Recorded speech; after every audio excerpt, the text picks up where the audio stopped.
Hi everyone, I'm Ashley from Boston, and this is the story of how I rebuilt my life and how karma finally caught up with my mother. I never thought I'd be sharing this on social media, but here I am. I'm 33 now and love my job as a pediatric nurse at Boston Children's Hospital. There's nothing more rewarding than seeing a sick child smile after they get better. Just last Tuesday, I helped a little girl named Anna overcome her fear of needles by showing her my collection of butterfly stickers. The bravery in her little face lit up my entire week. My husband, Michael, and I met 5 years ago when he was doing physical therapy rounds in the pediatric ward. He has this incredible way with kids. They call him Dr. Mike, the muscle maker. We got married 3 years ago in a beautiful ceremony at the Boston Public Garden. You're going to be amazing parents someday. My sister Maria told us that day. She's always been my rock, especially when it came to dealing with our mother, Sandra. Ashley, stand up straight. Fix your hair. That uniform makes you look heavy, my mom would say every morning when I lived at home. Her words always stung. In contrast, my in-laws, David and Patricia, are so different. Sweetie, we're proud to have you in the family, Patricia often says, making me feel genuinely valued. They own a small bookstore in Cambridge and always save the best children's books for my young patients. Last spring, Michael and I were overjoyed to find out we were expecting. We began planning the nursery, choosing soft yellows and greens. Even my mom's friend Barbara offered to help with the baby shower. I know the perfect theme. Barbara had exclaimed, her enthusiasm contagious. She's always been kind to me, despite being my mother's closest friend. But everything changed. The miscarriage hit us hard, leaving us shattered. I tried to stay strong, focusing on my patients while processing my grief. Michael, ever supportive, suggested we host a family dinner to lift our spirits. Let's invite everyone, he said, squeezing my hand. Your parents, mine, Maria, even Barbara. Having family around might help. The evening started lightheartedly. Maria brought her signature apple pie, and Patricia arrived with a care package of herbal teas. But when my mother arrived, the air shifted. She scanned the room with her usual critical eye. The table looks adequate, she muttered, rearranging the centerpiece I had spent an hour perfecting. As we sat down to eat, I shared stories from work, including a young patient who finally rang the recovery bell. This sweet 7-year-old. I began, but before I could finish, I felt a sudden, sharp tug at my hair. Ashley, your hair is full of lice. I can see them crawling. My mother's voice cut through the room. Her fingers yanked my hair roughly, pulling my head back in front of everyone. This is what happens when you work with those sick children all day. The room fell silent. Michael's fork clattered against his plate. I froze, tears welling in my eyes. Sandra stopped this immediately. David, my father-in-law, commanded. Mom, what are you doing? Maria's voice trembled with disbelief. I'm helping her. She's obviously not taking care of herself since the incident, my mother said, her voice dripping with false concern. Look at her, pale, unkempt. No wonder she couldn't. That's enough, Michael's voice thundered. There are no lies, Sandra. This is completely inappropriate. Patricia rushed to my side, wrapping her arm around me. Ashley is an excellent nurse who takes immaculate care of herself and her patients. Through my tears, I noticed Barbara's face pale. Sandra, we talked about this. You promised to be supportive, she whispered. Then, unable to hold back, Barbara revealed everything. My mother had been spreading lies, warning my colleagues that I was unstable. Maria shot up from her seat, fury in her eyes. Just like when you told Ashley's college roommate she had mental problems. Or when you convinced her high school boyfriend's family that she was unstable. The pieces began falling into place. Every failed relationship, every career setback that had once seemed like bad luck had my mother's fingerprints all over them. You need help, Ashley. You're clearly not coping well, my mother insisted, reaching for my hair again. Before she could touch me, Michael stepped between us. I think it's time for you to leave, Sandra, he said firmly. As my mother gathered her things, muttering about ungrateful children, Patricia squeezed my hand tightly. Your family to us, Ashley. We won't let anyone hurt you like this again. That night marked a turning point, the end of my blind acceptance of toxic behavior disguised as love.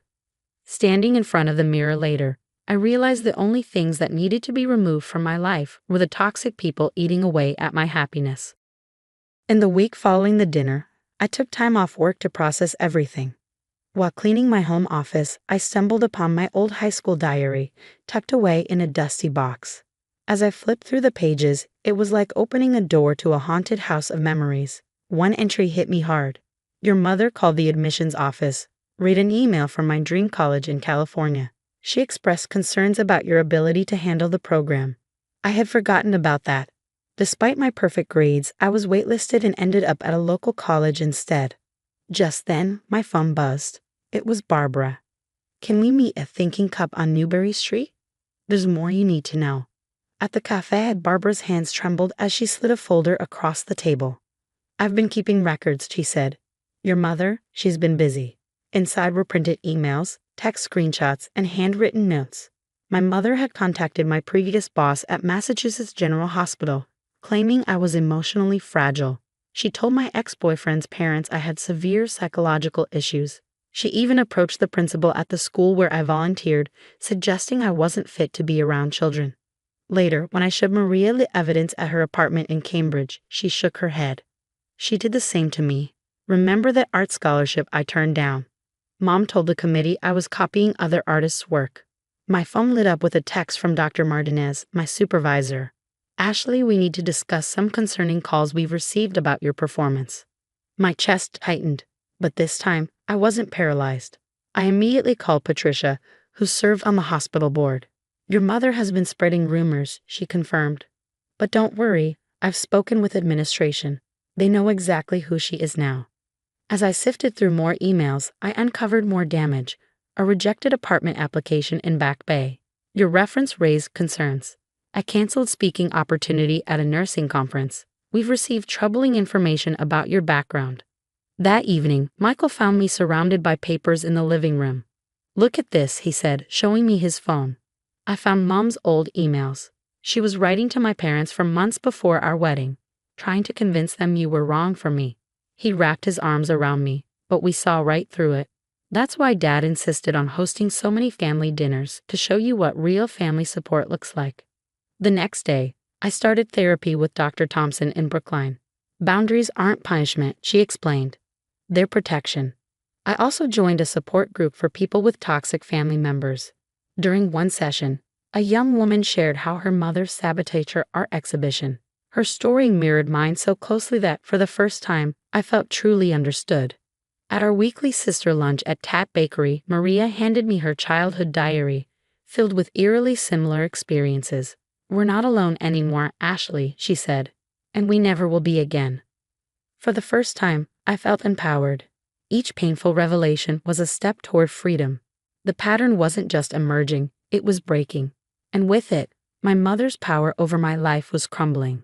Life has a funny way of balancing the scales.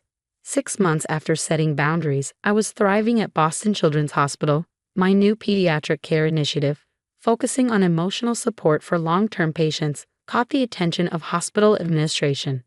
During our morning meeting, Dr. Martinez made an announcement that left me speechless.